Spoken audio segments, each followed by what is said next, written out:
Hey guys, you're welcome back to my channel. It's your girl Chivera here as always and as usual. And well, it's 1 year since Governor Peter Mba assumed seat, and I'm back here with my friend, the learned friend of mine, Barrister Onoha. I got that correct, Abi? Yes, you did. Or Esquire Onoha. Or Okamil. The first one is better. All right, so I'm here with Barrister Onoha, who was with me last year to discuss, his expectations of the governor. And he's someone who is a great supporter of Peter Mba, and it's like Peter Mba does no wrong in his eyes. Is that correct? No, that wouldn't be the best way to put it. Okay. I mean, I agree. I'm a supporter of Peter Mba. I supported him. I still support him. Okay. But it doesn't mean that he can't do any wrong. No, that's very objective. So he's done 1 year. What's your feeling? How do you feel so far, so good? All right. Very interesting 1 year it has been. Okay. Every time I have this conversation, I like to start with where we were coming from before Peter Mba came. Okay. Okay. So, looking at where we were coming from and where we are now, I recall vividly how Enugu was by this time last year, before Peter Mba came in. Enugu, in terms of sanitation, let me start from there, was horrible, to say the least. It was very horrible. Then the roads, oh my God, the roads were absolutely terrible. Some of them, you can't make use of some of them. Like practically, you can't make use of some of the roads. What else? Okay, there was, of course, the sit-at-home issue, security. We didn't used to go out on Mondays in Enugu by this time last year. The security situation was so bad that the front of the government house was cordoned off. Yeah. So I mean, but looking at 1 year from then, a whole lot has changed. That's true. In terms of security, I think the sit-at-home issue for one, Peter Mba came and said it is over, and he stood his ground. He pursued it vigorously. In fact, some of us, felt at the time that he was being too strong and brash with it. But I mean, looking back now, it paid off. All right. Well, so yeah. that episode is now behind us. Schools now open on Mondays, banks open on Mondays, markets open on Mondays. So in fact, I'm a practicing lawyer, all right? I go to court on Mondays now. Really? And I appear before judges on Mondays. Okay. So that means that the court staff who work in the courts, civil servants, they come to work. The judges, they come to work. So everything required to have the functional system. Yes, it's back in place. It's back in place. Now looking at, talking about the road infrastructure in the state, a whole lot has been done. Now, I beg to say, yes, no, of course, you have the right to do that. Yeah. Some people have this argument about, the quality, yes. I am not a civil engineer. I don't know about the quality, all right? What I know is that I can now move easily from point A to point B. Now, I live in Transekulu, The stretch of road from GRA into Transekulu was so bad that every time you're coming back from work, especially, or when you're going out in the morning, you get stuck in this very terrible traffic. And the reason for that traffic is very simple. There are a lot of potholes on that stretch. Yeah. So once cars come there, there's no way you can just fly over. You must stop. Okay? So before you know it, just in a matter of minutes, it will build up. Yeah. Now, the way people speed on that road now. I think I'm one of them. Well, confession time. So that is just to mention one. There are so many of them. I can count, all right? But people who live in Enugu know the state of roads in Enugu have improved very, very well. Okay. Now, the conversation about, is low quality road. These are roads where I couldn't pass before. I can now pass comfortably. Okay, but So when they go bad, we'll now call him, Oga, come, these roads you did, they have now gone bad. Okay. But I think there was need for that massive intervention, all right, because things were so terrible. Like, it was like you couldn't breathe, you couldn't move around, you couldn't do anything. It was as if the city was dying. I personally was very concerned, all right. So now come to waste disposal, all right. We saw that the last administration, they were at a point evacuating waste with open trucks that when filled to the brim, it will dissipate waste along. You can't even drive behind the trucks because oh my goodness, it was bad. But you can see what we have now. There are these automated trucks who now load up this waste and evacuate them. So you move around and you discover that Esoma is working. Whether it is Esoma or whatever, I don't know how they do it, but what I know is that waste is being managed. Waste are being managed properly now. So we see the impact, all right? Now, of course, water was one of the things we talked about, and when we had this conversation last year. That's true. Peter Mba came in and made a promise about water. 180 days. 180 days. No, it's 365 days. Yes. So within that 180 days, some areas had water. The explanation I've gotten about the water issue is that, when first problem with water was generating the water supply. Okay. So as from what I heard, as at then, Enugu was generating about 2 million liters of water per day, which couldn't scratch the surface. Of course. So one of the first things they had to do was to boost water generation, because you first have to have water before you can distribute, do reticulation and all that. So the first problem was that there is no water. So they first had to generate water. Now, after generating water, they now started pumping the water. They discovered along the line, which, somebody might look at it and say, oh, shouldn't he have foreseen the challenge that the pipes were already weak, the old asbestos pipes were already weak. So, but from what I understand, the pressure of because of the large capacity of water they had, the pressure was now much, and it started exposing the weakness of the pipes. And if you recall then, moving around town, you see a lot of burst pipes. Water will just be wasting. So now they had to start digging out those old pipes to replace them. Okay. And you would also, I live in this city, so I know I move around considerably well. So you move around, you see them, digging up, replacing those pipes. Yeah. There's even one close to my area here. Yeah, so you see that, happening. And then I observe that as that happens, more areas get water. That is my personal observation. And I believe that, if they continue with the way they are going, it will continue to improve. Water will continue to, so for right now, the water is available from what I have gathered.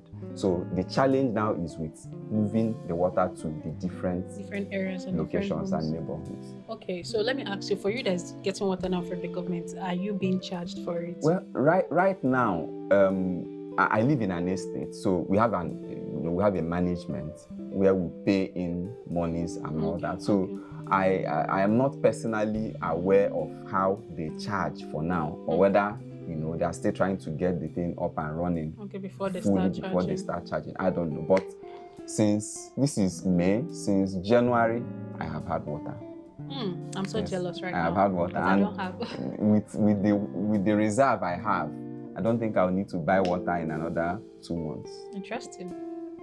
At least if mine finishes, I know where to go and shower.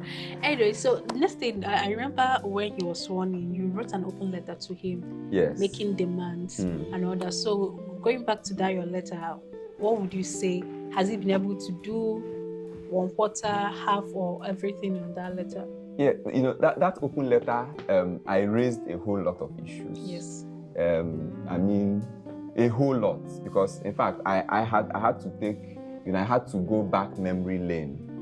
I had to relive the days of Sullivan Chime, because that's for as far as Enugu is concerned, that's usually the standard we look back to. All right. So Now, looking back at some of the things I raised in that open letter, some of them have been addressed in all sincerity. All right. Some I'm still hoping, that we'll see more action in those areas. Like which ones? Security is still an issue in Enugu. Yeah. All right. Even though the government people are saying there are pockets of, I don't know, but I know that places like Ozowane, they have this issue that is always recurring. All right. So I would want more to be done in terms of security. Now, the transport system in Enugu is also an area where I'm hoping that more needs to be done. You see, I have this. Of course, I know the person, in the transport, the commissioner for transport. It's quite a young man who is full of brilliant ideas and all that. So, but you see, part of why I think Enugu has traffic, Enugu shouldn't have traffic at all. No. But because we have very poor mass transit system, all right, so there's no way to move large number of people at the same time. So that's why you see a whole lot of keke. When you line up 10 keke na pep, each keke will take only 4 persons. People, yeah. All right, the minibus will take maybe three, then 1. That's 7. All right. So, but 1, and then when you line them up, they can just stretch. But when you have one, long bus, can convey all those number of people at the same time. So when you extrapolate that, you see that having a functional transport system, mass transport system, will solve traffic. Okay. So I've heard them, announce that they've procured, 50 number CNG buses. Okay. I don't know. So we are waiting to see when that will come, into operation.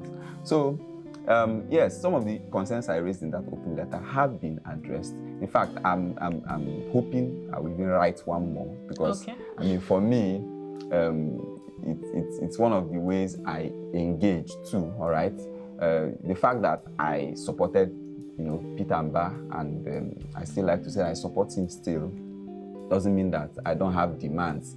I have things I want him to do. In fact, one that is very pressing in my mind, which I think if he does, I've thought about it, okay, and how it is capable of stimulating the economy of this state in a way that will touch almost everybody.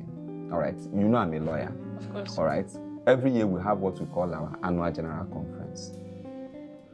That conference holds, for the one for this year we hold in Lagos. Last year it held in Abuja.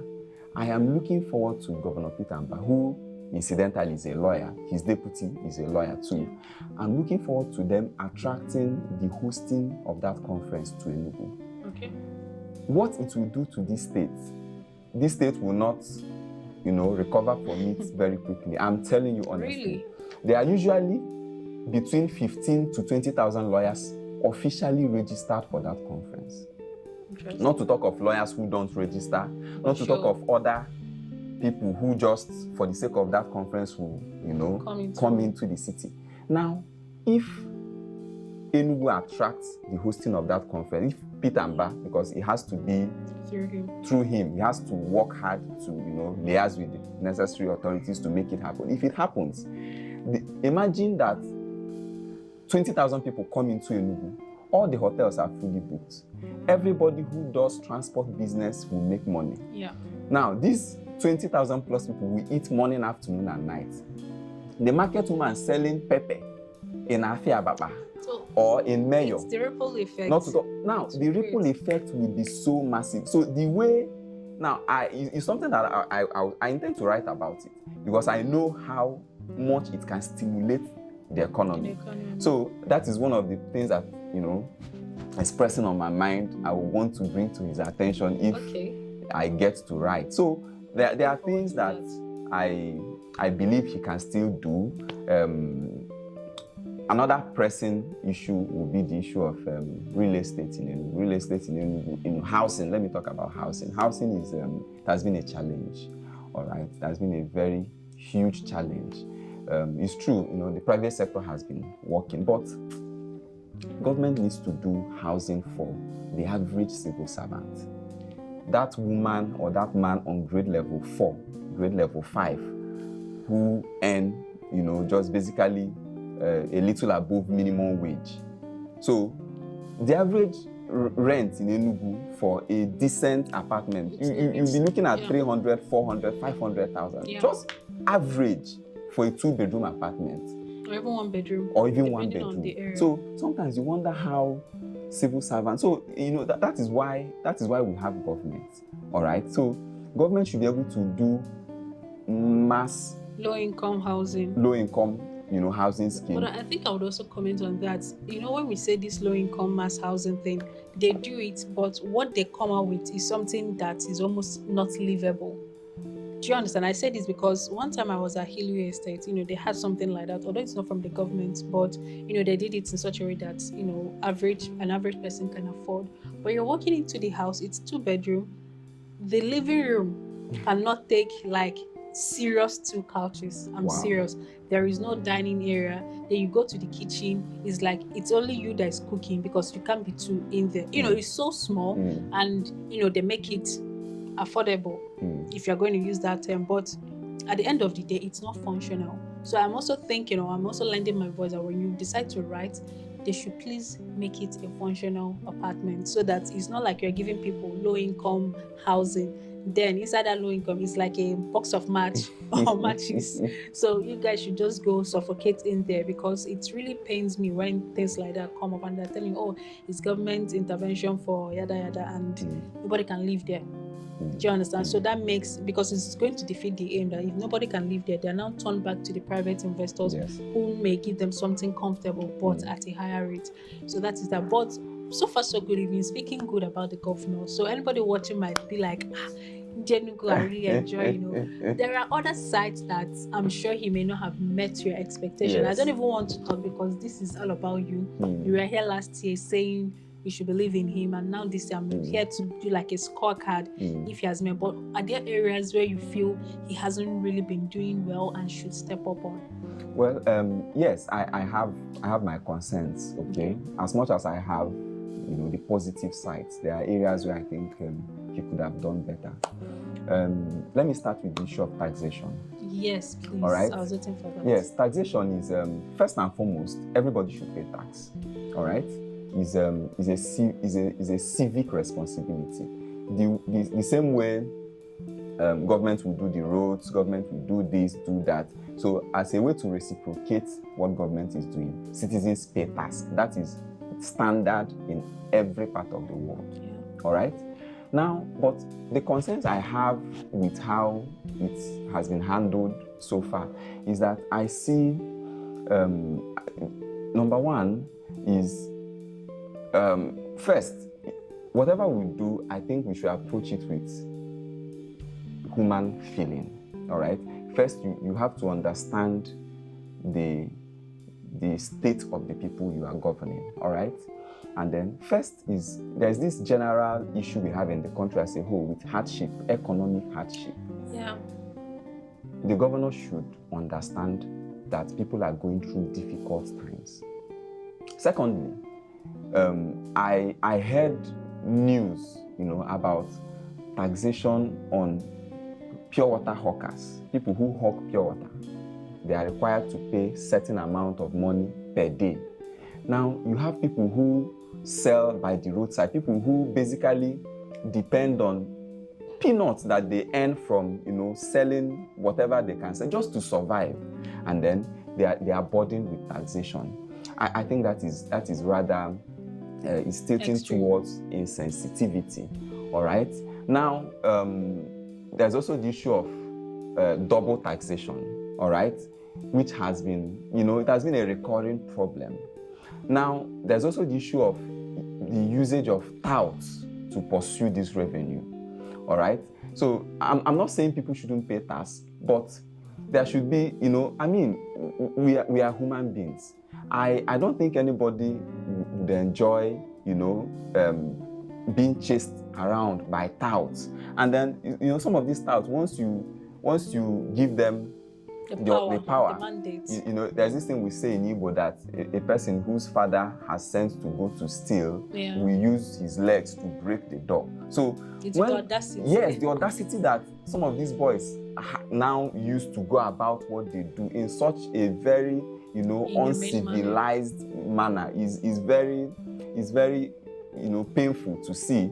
I have also seen that happen. And then I don't know if you've noticed these people who wear one sort of jacket. They wear, is it green colored? There are lots of jackets. So you see them, they target the traffic lights.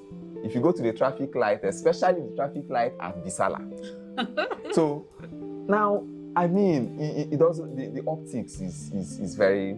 It's ugly. It's ugly. The next area where I of course, people have consent. I also have consent. Was the issue of demolitions that we have seen in Enugu. First and foremost, just before I talk about the most recent demolitions, there was the demolition of a business owned by a young man. I think it is called Brief Lounge or something. Yeah, the one that they went towards midnight or early morning. Yes. To do. So I was hurt by what happened to that young man. According to him, he came, he was advised. I mean, there's this consciousness: come down home. I mean, and Enugu is home for every Igbo person. All right, and so when people say come back home, they don't necessarily mean go back to your state or your village. Your father's house. So, and this young man, he's an Igbo young man, came down to Enugu and established that business, and then had that personal beef, if I may call it that, with the Commissioner of Works. He's not Commissioner for Works. I think he's the person heading Capital Territory. Oh yes, Enugu Capital. That's so true. And then the man came, of course, with the force of government and demolished that property. That business was just shut down. A business that has employees. People who depend on that business, everybody was just sent home just like that. And then, of course, not to talk about the things that were destroyed, so the whole, and then when I heard some of the things leading up to that demolition and how, I mean, I can't verify some of these things, but some people said the governor had even instructed, no, don't demolish, and then that demolition still went ahead. According to some of the things I heard, that the man said that he will make sure he demolishes the property and that nothing will happen. Now, like I said, I can't verify some of these things I heard. But if that were true, I would have expected consequences, all right? Yes. So, and what I also heard later, I think I can verify this one, that the governor had said, that he will restructure, remedy the situation. He will set the place back up. I know that hasn't been done now. So, now, if that was true, it gives me the sense that demolition was wrong in the first place. Because if you say, I'm going to rebuild this, we are sorry this happened to you, I'm going to take responsibility to make sure it is rebuilt, it means that it was wrong in the first place. So, and then it is the state government, out of taxpayers' money, that will fix it and expend money in millions.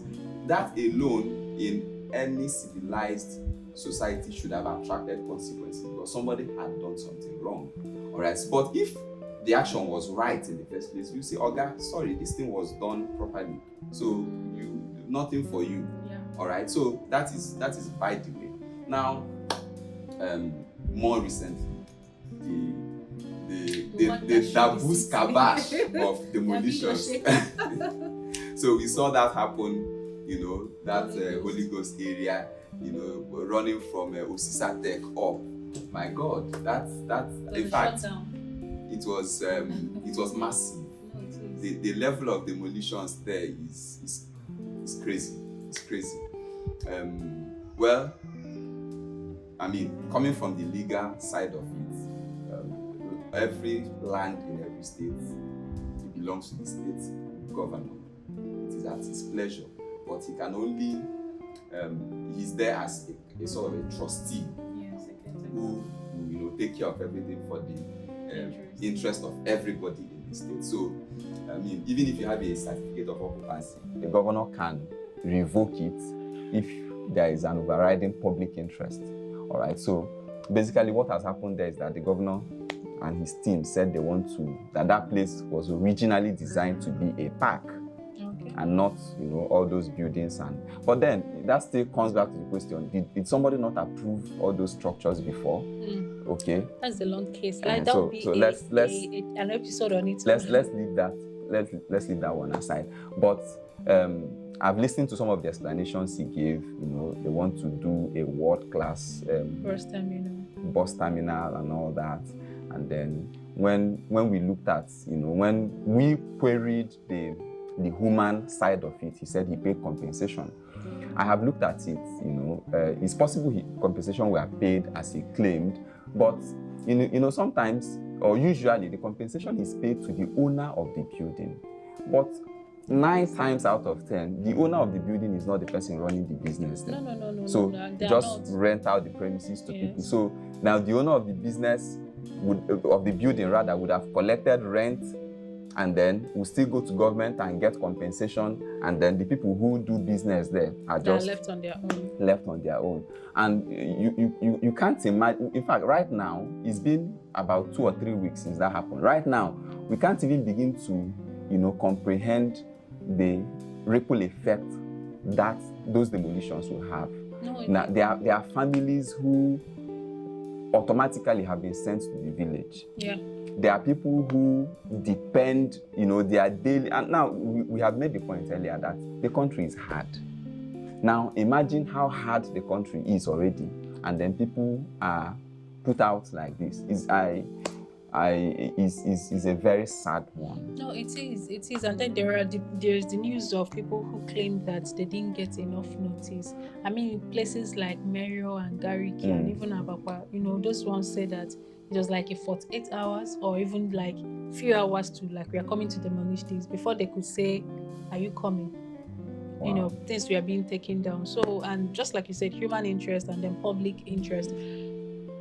These are people's businesses. Yeah, there has to be a balance. Yeah, what the intention he has is a good intention. Yes. All right, but you have to have that human so that side. You still have people that would enjoy it. Imagine you send everybody back home, or people are no longer able to afford living in the city. Who would make use of the bus terminal? And then I'm not sure I read anywhere that there was like a provision for them, maybe a temporary solution or something. Was there? I didn't read, I didn't hear, I did see. I can't recall. Then Osisa Tech is a big school. Yeah, it's a school. What happened to that? Well, Osisa Tech was also affected by that. Yes, that's what I'm saying. So now the students are out of school. Yes. There's no plan B for them. Well, I don't know. That's also a sad one. I mean, education is one of the things the governor has said he is passionate about, and talked a lot about the smart school he's doing and all that. I was thinking that, I mean, an exception could have been made for an educational institution, probably give them a longer time, more time. Yes. I mean, I don't think that terminal they want to build will be built, overnight or in a twinkling of an eye. So I mean, they could have afforded to give that was my thought. Time. That was my thought. For them to set up somewhere else or try to, I don't know. But the way it was done, like you said, I don't know. And then why I am sure they weren't given enough time, is because people were still there. So could it be that they were told and they still insisted to remain? I don't know, but I would think that that wouldn't be the case. All right, because if they had enough time, they would have made alternative arrangements, moved their at least vacated the premises. Vacate. And then apart from the structures that were pulled down, there were furnitures, there were fittings, there were items. So that's like a total loss on the school. And all those things, those buildings were demolished with all those things in there. There weren't time for people to evacuate their items. So that is well, it's still a sad news, because if you go towards the market area, people are still calling him out, calling out the governor that he should come back and fix what he did. And hunger is in the country or in the state, and what he did, he's not doing it well. Well, in my opinion, well, it's not my opinion, but if you had to rate his first year in office over 10, what would you rate? That's a tough one. That's a tough one. But it's not very simple, all right, to do the rating. So I wouldn't be very quick to do numbers, all right. But you see, generally, I am very impressed. Okay. All right. We have, a governor who has big dreams. All right. And that is not surprising, looking at where he is coming from, the level he had gotten to in the private sector. So he has this, big, when he dreams and when he talks, you don't see him talking about little things. So for me, and then the fact that he has also started taking steps to pursue his big dreams. Yeah. So for me, that is impressive. All right.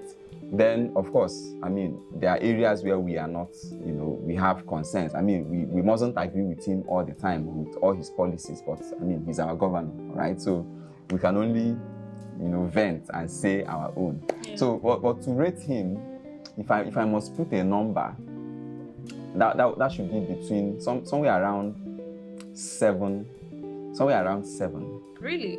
Out of 10. Interesting. That's a pass mark. Yes. No, really, it's a pass mark. Recall, I told you, looking at where we are coming from, I always say it. See, I know you say this, yes. but if I'm going to say something, I don't want us to look at where we are coming from. And the reason is that we're not coming from anywhere. No, I'm serious. Recently, someone on this channel or someone who visited, I think the person visited this channel recently because I noticed the person was going through my old videos, dropping comments and, still criticizing the past governor, Theodore or somebody. I don't want us to go back there because it's like we went from Sullivan, who was the light, we went to total blackout. And now we are at the point of, are we seeing light? Are we not seeing light? But then, in practice, we'd always have to compare where we're coming from because, but it's just going to be a great disservice because I think anybody can do better than the last government. That's what I think. Because there was nothing going on. We stayed the entire 8 years. It was rare for you to see a tractor or a caterpillar doing an actual work. Do you understand? There was it just seemed that the city died. There was nothing happening. There was no, what's it called? In fact, everything just only one thing happened. One thing of note. Okay. There was a flyover that was built on a single lane somewhere. Talking about the flyover, I think the flyover at Holy Ghost would also go down. Okay, sorry, pedestrian, whatever. Yes. It's going to go. No, definitely, it will have to go. So imagine, where was the thought? All that money gone wasted. Down the drain. So 7/10, right? Yes, that would be a 7/10 for me.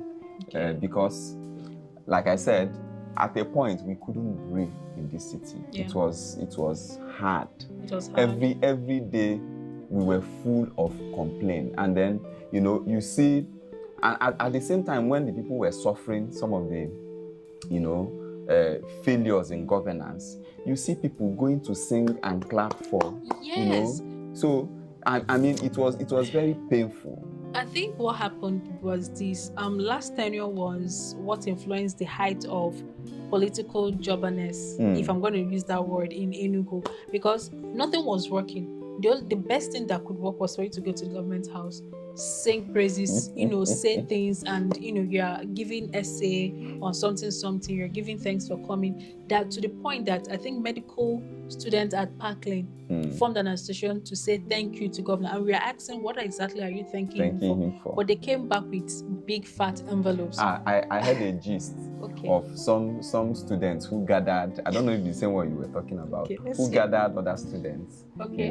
I think there were 3 of them who were at the forefront of that arrangement. Okay. Made sure they gathered numbers, and then they went to the government house to pay those visits. Yeah. And at the end of the visits, usually, the normal thing, they were giving bags. Yeah. So, and then the guys who organized it, I know this one. Then, I know the story. So it's not this. These ones are different. So the one you're talking about got students from IMT and a couple of other, they were massive.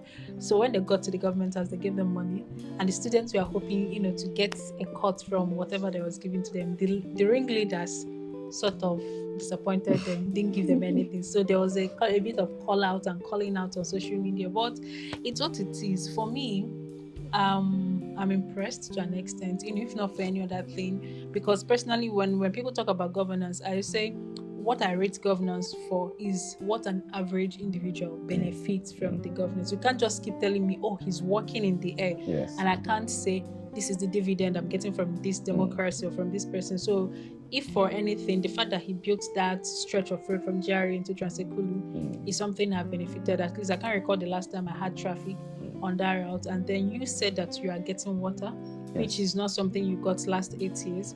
And if you are getting, that means maybe before the end of the year, I'm hoping it will get to me. So, but what I'm skeptical about is that I just hope he's not all about dreams. There are people who have big ideas, very interesting things that when you sit with them to talk, they keep telling you things that will blow your mind. But in practice, nothing is being done. I just hope we are not in for that thing, for such. That's just my hope, because I heard him talk about the smart schools. He has done one in his hometown. Yes. He's hoping to do all around Enugu. But then, I just hope that these are not like white elephant project that will say I'm doing, and at the end of the day, nothing comes out. I heard there's this smart city as well. He has plans for the smart city. He has plans for, there are a lot of things. Then there's a hotel presidential. Oh, we didn't talk about this. The 162, I mean 262. I don't know. Hotel. The hotel. 5-star hotel. Yes. I heard about that too. I'm not sure, but what do you think about that? Well, that is also, there's also a mixed feeling there. All right. Currently, the government owns and runs Nike Lake. Yeah. Then Presidential Hotel has been dead for many years now. They have talked about getting it back up. Yeah. So I am concerned with why do another one? All right, why do another one? When they say some of these things, they say they are going to do a 5-star hotel. Sometimes I wonder, do these people know what a 5-star hotel means?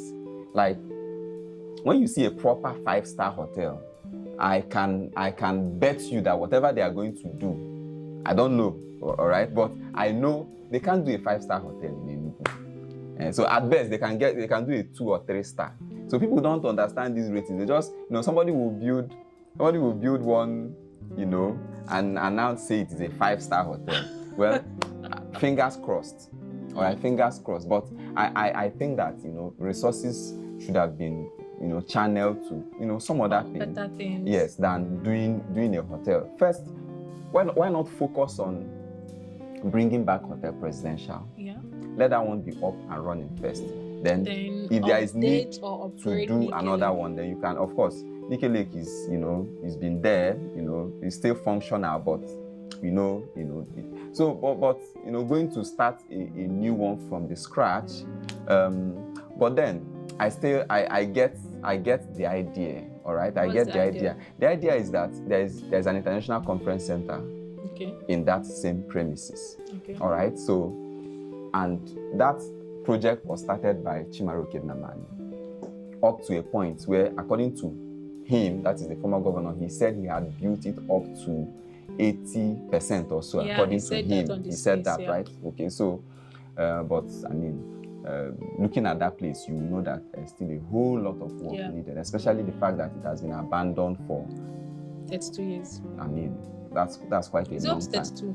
No, 16 years. Yes. But let's just say 32. So that's quite a long time. So now, if that international conference center is up and running now, and then it will serve a good purpose if there is also a hotel in that same premises to accommodate people who come for conferences and events that will happen there. Okay, so now my problem with the hotel is not that it is not important. My problem is that, why are you doing it now? Is it a priority? Shouldn't you focus on resurrect Hotel Presidential first? Or even getting the center running first. Yes, or let there of be a course, center. Complete the international conference center. But so those are my concerns. But I know there are benefits that will come from having the hotel there. Okay, so I'm gonna ask again.